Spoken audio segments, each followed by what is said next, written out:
In the small town of Aurora, the days of December were covered in snow and illuminated by thousands of Christmas lights. Despite all the glitter, Ethan, a young letter carrier, felt that something in his life was off. As he pedaled through the icy streets to deliver mail, he watched families decorating their trees and children playing happily. Inside him, however, there was an emptiness. Ever since he had lost his parents in an accident last Christmas, the date that used to bring him joy was now a reminder of the pain. That cold morning, as Ethan was putting the letters in the letterbox of a secluded house at the top of the hill, something caught his eye. A golden envelope lay among the mail, but it was unlike any letter he had ever seen. There was no sender, no stamp, just the words, "To the chosen," written in elegant handwriting. Intrigued, Ethan hesitated. Who was the recipient? Was it just a mistake or something else? After a few minutes of doubt, he decided to take the envelope to Pastor Henry, a wise and welcoming elder who led the town's church. When they arrived at the church, the warm atmosphere contrasted with the intense cold outside. Candles illuminated the altar, and the soft sound of a children's choir rehearsing Christmas songs filled the air. Pastor Henry opened the envelope in front of Ethan and found a mysterious message. "The darkest night brings with it the brightest stars. Get ready for the visit that will change everything. Christmas is more than a holiday. It's the beginning of a new chapter." As Henry and Ethan reflected on the message, other characters began to be drawn to the place. Clara, a successful businesswoman, was on the verge of an emotional breakdown. Years of incessant work had taken her away from her family, and the holiday season only added to her loneliness. That afternoon, while rummaging through an old trunk of memories, she found a photo album from her childhood, where her Christmases were filled with love and simplicity. For some reason, an inner voice urged her to visit the church. Jonah, a war veteran who lived on the streets of Aurora, also felt called. He spent his nights under an overpass, warmed by an old blanket, and painful memories of friends lost on the battlefield.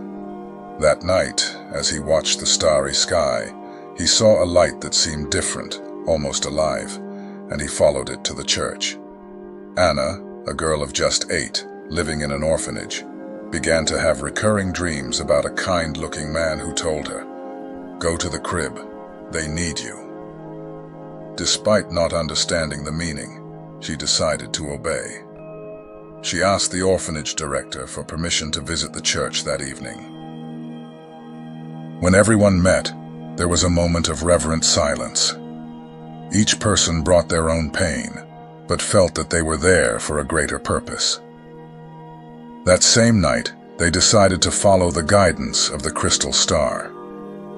It seemed to respond to the group's movements, illuminating the paths as if it knew exactly where they had to go. The snow-covered city streets reflected the star's glow, creating an almost magical atmosphere.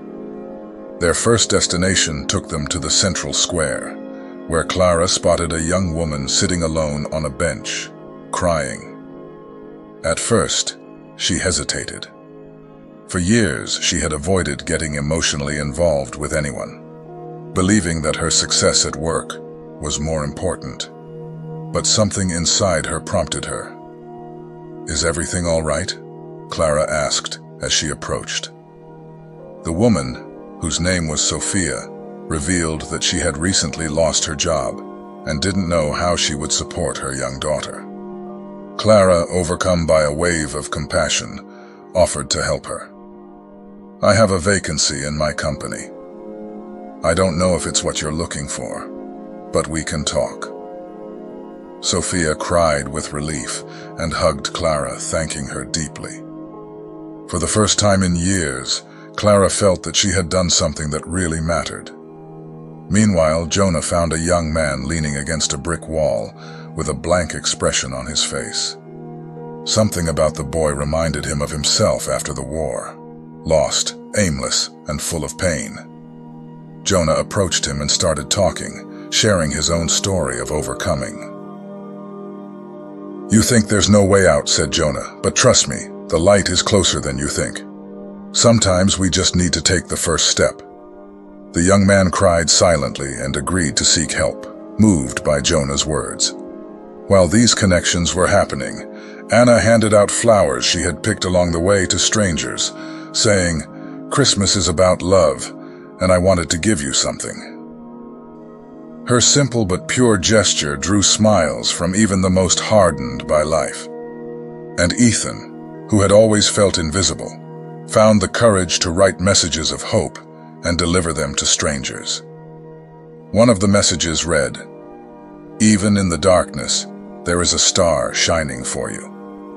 Each interaction seemed to be part of something bigger, as if they were following a divine script. Now stop and think. Have you ever wondered what impact you can have on someone's life? Small gestures, like those of Clara, Jonah, Anna, and Ethan, can completely transform someone's day or even their life. Perhaps this story is coming to you as a reminder that you don't have to wait for a big moment to make a difference. If this message has touched your heart, leave a comment sharing something you think you can do to spread love this Christmas.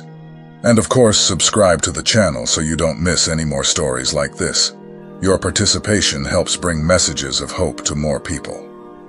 Now, let's continue the story. On the evening of December 24th, the group returned to the church, following the light of the star. To their surprise, hundreds of people were already there, many of them guided by dreams, coincidences, or simple intuitions that they couldn't explain. It was as if the whole city was connected by an invisible energy. Pastor Henry, moved by the unexpected crowd, went up to the altar. The crystal star shone with increasing intensity, almost as if it were alive. He began to speak. "Chosen ones, tonight is not just a celebration of Christmas. It is a call to remember who we are and what we are capable of. Christmas is not just about the birth of Christ in Bethlehem. It's about the rebirth of hope, faith, and love within each of us." As he spoke, people began to get emotional.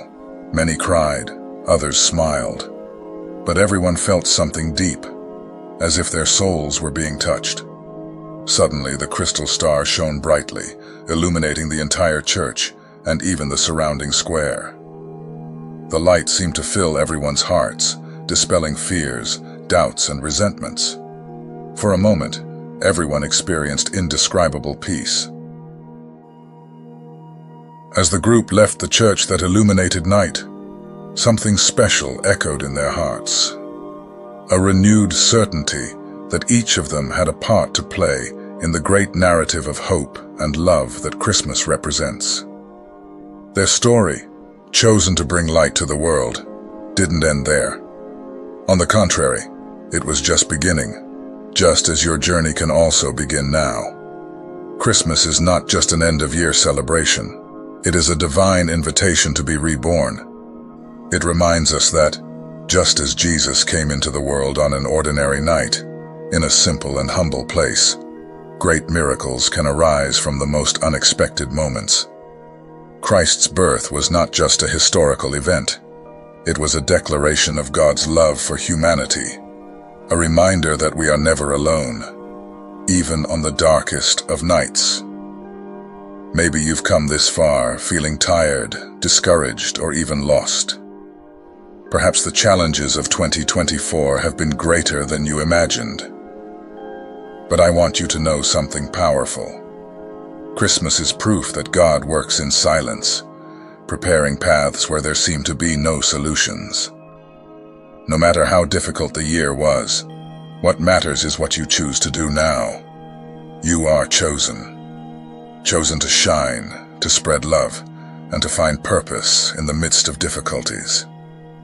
Your story doesn't end with the mistakes, the falls, or the challenges you've faced. It begins again with every decision you make to stand up, renew your faith, and spread your light. At the vigil, Ethan found a special gift, The devotional, The Chosen, 40 Days to the Light. It wasn't just a book. It was a spiritual guide, a map for those wishing to rediscover hope and reconnect with Christ's love. For 40 days, each page offers reflections, prayers, and messages that invite you to immerse yourself in a journey of faith and transformation. Imagine dedicating a few minutes a day to being in silence with God, reflecting on Jesus' teachings and how they can enlighten your life. The devotional is not about demanding perfection from you, but about guiding you in small, consistent steps. It is for those who seek clarity in the midst of confusion, peace in the midst of chaos, and purpose in the midst of routine. Each day brings a lesson, a Bible passage, and a prayer that help you align your life with divine purpose. It challenges you to look at the stories of Christ, the fisherman who dropped everything to follow him, the woman at the well who found forgiveness, the blind man who had his sight restored. And ask yourself, how can I live with more faith, more love, and more hope? If you want to start 2025 in a different way, more connected to God and your purpose, The Chosen can be the compass that guides your journey. I'm George, your friend and spiritual leader, and I'm here to remind you of something important.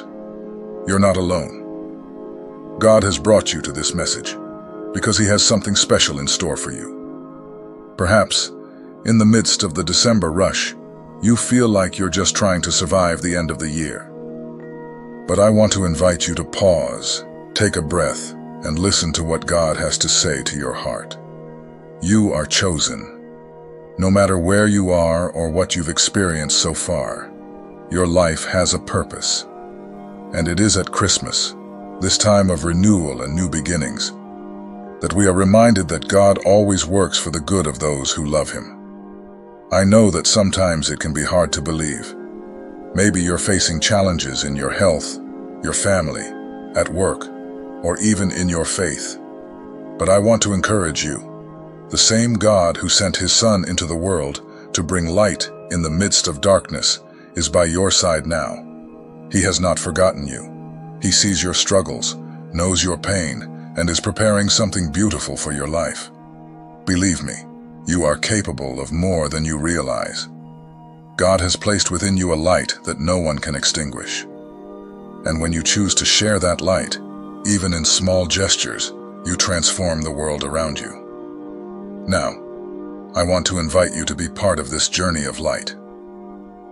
In the comments below, write a word or phrase that represents what you want for this Christmas and for 2025. It could be something like love, hope, courage, or renewal. Right from the bottom of your heart. Your words will not only help me to pray for you, but will also inspire others who are reading this message.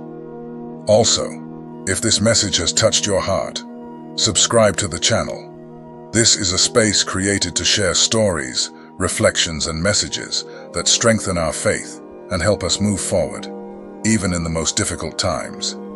By subscribing, you not only connect with more content like this, but you also help bring this light to others who may be in need. Chosen One, I want you to know that your journey doesn't end here. What you do from this moment on is what defines the impact you will have on the world. It doesn't have to be perfect, grandiose, or immediate. It can be a small gesture, a prayer, a word of encouragement, an act of kindness. Remember, it was a little star that guided the Magi to the Savior. Let this Christmas be a milestone in your life. Allow yourself to be reborn, to find hope, and to share love. Because the world needs your light. God has chosen you for a purpose, and that purpose is greater than you can imagine. May this Christmas be a time of deep peace, renewed hope, and abundant love. And may you follow the light of Christ on every step of your journey, knowing that He walks beside you, guiding and strengthening you. With all affection and faith, George, your spiritual leader. The light shines in the darkness, and the darkness has not overcome it. John 1:5.